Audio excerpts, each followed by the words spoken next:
To curb the spread of fake news in the country, some lawmakers are pushing for the implementation of social media registration that will require online users and content creators to register. It also proposes the establishment of a digital council in the bureaucracy. PTV's Melales Moras tells us more.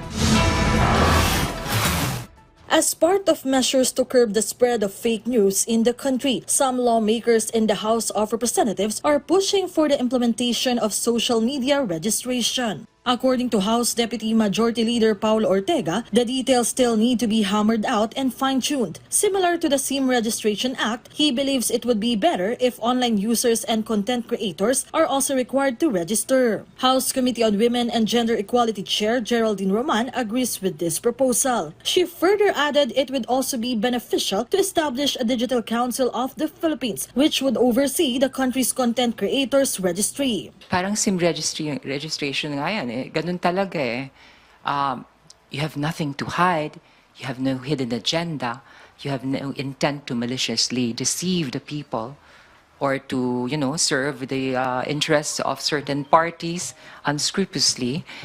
Eh, wala ka dapat katakot. Pangatawanan mo. Nakakalungkot na ganito na po yung napuntahan.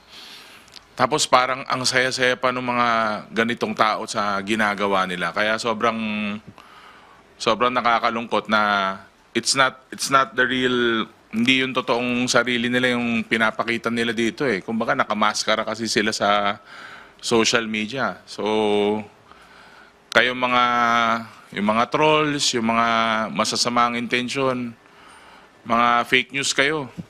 Fake you.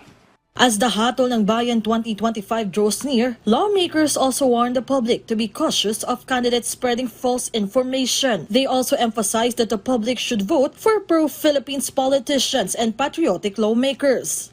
Kailangan yung malasakit saka yung dedikasyon nila para sa bansa. Napakaklaro naman po yan. Kaya yung mga medyo tikom dyan, alam na this.